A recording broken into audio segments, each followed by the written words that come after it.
G welcome to the شو. در حقیقت ہمارا اس programme جس کے اندر آج کا موضوع ایک بہت ہی گہرا اور ضروری اور اہم موضوع ہے جس کے اوپر بہت باتیں کی گئی ہیں لیکن ایک محدود حد تک اور ایک محدود نظریے سے کی گئی ہیں. اس موضوع کی انٹروڈکشن سے پہلے میں اتنا ضرور واضح کر دوں, یہ موضوع خاص طور پہ ہمارے آپ میں اور مجھ میں ہم لوگوں کے اس خطے کے لوگوں کے لیے بہت ہی ریلیونٹ ہے. اتنا ریلیونٹ ہے کہ بعض اوقات یہ کافی مختلف علاقوں کے لیے ریلیونٹ ہی نہیں رہتا کیونکہ لفظ جو ہے اس کی ڈائریکٹ ٹرانسلیشن مل نہیں رہی. آج کا ہمارا موضوع جو ہے جس کے اوپر ہم بات کرنا چاہ رہے ہیں اور ہم سب جو خیال رکھتے ہیں وہ ہے غیرت. غیرت کی سب سے پہلی بات جو آج ہم تفصیل سے کرنا چاہیں گے, اور ڈاکٹر خالد صاحب ہمارے ساتھ بیٹھے ہیں, خالد ظہیر صاحب سے ہم یہ ضرور پوچھیں گے کہ غیرت در حقیقت ہے کیا, غیرت کے نام پہ ہم کیا کیا کر رہے ہیں, اس کا کیا طریقہ کار ہے, کیا سولوشنز, کیا سچویشنز, کیا مسائل ہیں, وہ تو ضرور بات ہوگی.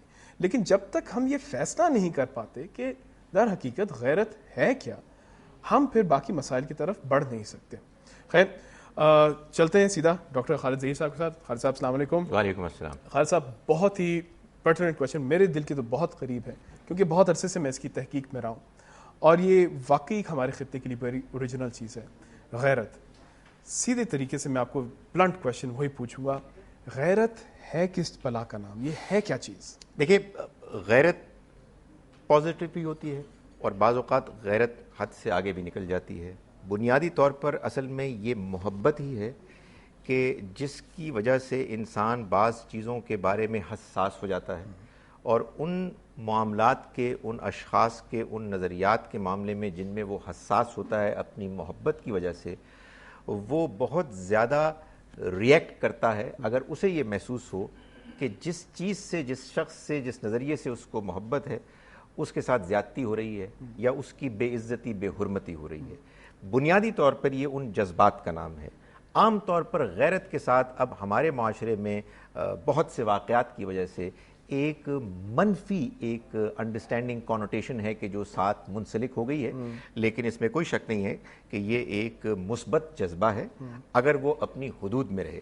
آپ کی اجازت سے میں یہ چاہوں گا کہ میں بالکل ابتدا میں ہمارے مذہب کے نام پر جو یہ ایک خاص غلط فہمی پیدا کر دی گئی ہے لوگوں کی جانب سے کہ یہ لوگوں کو غیرت کے نام پر ریئیکٹ کرنے کی اجازت دیتا ہے, اس کی اس بنیاد پر میں گفتگو کرنا چاہتا ہوں جو ایک حدیث پر مبنی ہے جس میں کہا گیا ہے کہ نبی صلی اللہ علیہ وسلم نے فرمایا کہ جس شخص نے کسی برائی کو ہوتے ہوئے دیکھا اسے چاہیے کہ وہ اپنے ہاتھ سے روک دے, اگر وہ ایسا نہیں کر سکتا تو اپنی زبان سے اس کو برا کہے, اور اگر یہ بھی نہیں کر سکتا تو اپنے دل سے اس کو برا جانے, اور یہ ایمان کا کمزور ترین درجہ ہے. بالکل. اس حدیث کو غلط سمجھنے کے نتیجے میں بہت سے لوگ یہ سمجھتے ہیں کہ میرے دین کے ساتھ تعلق اور غیرت کا یہ تقاضا ہے کہ جب کبھی میں کوئی برائی ہوتے ہوئے دیکھوں تو سب سے افضل درجہ یہ ہے کہ میں اپنے ہاتھ کا استعمال کروں, اپنے ڈنڈے کا استعمال کروں.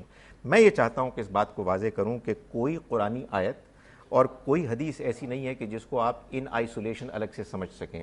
نبی صلی اللہ علیہ وسلم کوئی شک ہی نہیں ہے کہ دین میں سب سے زیادہ باغیرت انسان تھے. آپ کا ایمان سب سے زیادہ مضبوط تھا, اس میں کوئی شک نہیں ہے کہ دین میں سب سے زیادہ کنڈیمنیبل چیز شرک ہے. مکے میں آپ 13 برس رہے اور خانہ کعبہ میں 360 بت تھے, آپ وہاں جا کے روزانہ نماز پڑھتے تھے, لیکن ایک واقعہ بھی ایسا نہیں ہے کہ آپ نے کسی بت کو ہاتھ بھی لگایا ہو, توڑنا تو دور کی بات ہے. اس سے معلوم ہوا کہ جب آپ کے اندر کسی برائی کے خلاف جذبات پیدا ہوں تو آپ کو یہ دیکھنا چاہیے کہ آپ کی پوزیشن کیا ہے. اس حدیث میں جو بات بیان کی گئی ہے اس سے معلوم ہوتا ہے کہ اگر آپ کے پاس اس بات کا اختیار ہے کہ آپ کسی برائی کو روکیں اور یہ چیز ایڈوائزبل بھی ہے, یہ چیز حکمت اور مصلحت کے مطابق ہے, تو سب سے پہلے تو آپ اس کو روک دیں اگر اختیار ہے, ورنہ آپ اپنی زبان کو استعمال کریں, اور اگر یہ بھی نہ ہو سکے تو اپنے دل میں اس کو برا جانیں. اگر آپ کے پاس اختیار نہیں ہے تو آپ کو یہ چاہیے کہ آپ حکمت سے کام لیں, آپ لوگوں کو بات سمجھائیں, نہ کہ آپ قانون کو اپنے ہاتھ میں لے لیں. غیرت ایک امپورٹنٹ جذبہ ہے, لیکن اس جذبے کو تمام دوسرے جذبات کی طرح ہماری عقل کے کنٹرول میں ہونا چاہیے. ڈاکٹر صاحب آپ نے جس طرح اس کو بطور جذبہ پیش کیا, لیکن اس کے ساتھ منسلک اور بھی بڑی چیزیں آتی ہیں. مثلاً قانون کا آپ نے لفظ استعمال کیا, واقعی غیرت اور قانون کا ایک تعلق بڑا گہرا بنتا ہے. جیسے آپ نے کہا کہ جو حق رکھتا ہے, جس کی اختیار میں ہو, وہ روکے اسے. ہمارے بعض اوقات اخلاقی حق نہیں بنتا, اخلاقی ذمہ داری نہیں بنتی کہ اگر ہم کوئی چیز دیکھیں تو ہماری غیرت للکار کے اس کو اپنے ہاتھ سے روکے. تو تو اخلاقی ذمہ داری بھی تو بنتی ہے جس کے تحت بعض اوقات لوگ کافی حد سے گزر بھی جاتی، شاید نہیں بھی گزرتے لیکن روکتے تو ہیں، تو کیا وہ جسٹیفائڈ نہیں ہے؟ دیکھیں اس میں کوئی شک نہیں ہے کہ دین تو ہم کو یہی بتاتا ہے نا کہ ہمارے اندر کے جتنے بھی جذبات ہیں ان کو ہم کس طرح سے صحیح طریقے سے استعمال کریں. ہم اگر کوئی برائی دیکھتے ہیں تو یہ ہماری اخلاقی ذمہ داری ہے. اور اخلاقی ذمہ داری کیا ہوتی ہے؟ یہی ایمانی ذمہ داری ہے. یہ اخلاق ہمارے اندر اللہ نے پیدا کیے ہیں. اللہ تعالیٰ ہم سے چاہتا ہے کہ ہم ایک با اخلاق انسان بنیں. لیکن با اخلاق انسان وہ ہوتا ہے کہ جو برائی کو دیکھ کے اس کو کنڈیم بھی کرتا ہے، ساتھ ہی ساتھ اس چیز کا بھی خیال رکھتا ہے کہ وہ کنڈمنیشن ایسی نہ ہو کہ جس کے نتیجے میں ایک اور برائی وجود میں آ جائے. تو میں نے آپ کو سب سے بڑی مثال دی، پیغمبر صلی اللہ علیہ وسلم مکے میں موجود ہیں، شرک کو زبانی طور پر آپ کرٹیسائز کر رہے ہیں، لیکن چونکہ آپ حکمران نہیں ہیں اس لیے آپ نے ان بتوں کو ہاتھ نہیں لگایا.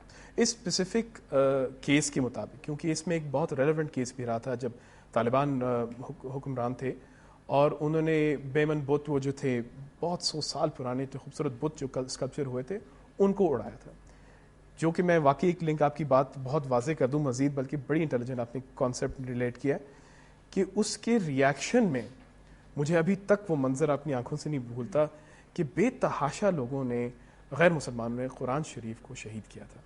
اور وہ منظر ابھی تک میری آنکھوں کے سامنے، جس میں میری کم از کم اپنے لیے ایک اصلاحات یہ ہوئی تھی کہ بھئی وہی واقعہ یاد ہے کہ مت کسی کے خدا کو کچھ کہو نہ کہ تمہارے خدا کچھ کہیں، کہ اسی ایک حرکت سے ایک اور برائی جنم لے رہی ہے. جی لیکن بات وہیں آ گئی، محمد صلی اللہ علیہ وسلم نے بھی تو بالآخر وہ بت توڑے تھے نا، جس کی ایگزامپل سے انہوں نے پھر اس بت کو اڑایا. تو وہ جسٹیفیکیشن کہاں سے آتی؟ دیکھیں میں طالبان کو اس معاملے میں ایرر آف ججمنٹ کی الاؤنس دیتا ہوں. انہوں نے غلط کیا لیکن ایک اچھی نیت سے کیا. انہوں نے ایک غلط انٹرپریٹیشن کی. نبی صلی اللہ علیہ وسلم کا معاملہ اس خاص صورتحال میں ایک اسپیشل معاملہ تھا. آپ اللہ کے رسول تھے، آپ کو یہ مشن دے کے بھیجا گیا تھا، جیسے کہ تمام رسولوں کو مشن دے کے بھیجا جاتا ہے کہ جس سرزمین میں آپ اپنا پیغام پیش کر رہے ہیں آپ اس سرزمین میں اللہ کے دین کو بنفس نفیس قائم کریں. یہ بات بڑی قابل غور ہے. وہی مسلمان صحابہ کرام حضرت عمر کے دور میں مصر جاتے ہیں، ابو الہول جیسا ایک بہت بڑا بت ہے، آج تک موجود ہے، اس کو ٹچ بھی نہیں کیا گیا. اس سے معلوم ہوتا ہے کہ صحابہ کرام کو یہ بات معلوم تھی کہ مکے کے بت ایک اسپیشل ریلیونس رکھتے تھے نبی صلی اللہ علیہ وسلم کے مشن کے ساتھ. آپ کی یہ ذمہ داری تھی کہ آپ ان کو ختم کریں. آپ کے اس ختم کرنے کا یہ پیغام نہیں تھا کہ دنیا جہان کے باقی بتوں کو بھی توڑ دیا جائے. واقعی ایک بہت ضروری بلکہ ایک پرسنل ریلیونٹ کیس بھی یہ بنتا ہے کہ ضروری نہیں ہے کہ اگر بت ہے تو پھر اس کی پوجا کی جائے گی، اور ایک ذمہ داری جیسے ایک مشن آپ نے کہا محمد صلی اللہ علیہ وسلم کو دیا گیا تھا اس کے تحت انہوں نے کیا تھا.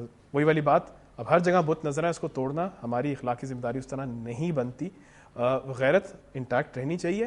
غیرت کے اور جو پہلو ہیں، مزید سوالات اور اس کے قانون کے ساتھ کیا تعلقات ہیں اور اس کے جو منفی امپیکٹس اس کے نکلے ہیں وہ کیا بنے ہیں، وہ ہم دیکھتے ہیں اس بریک کے بعد. کہیں نہ جائے گا.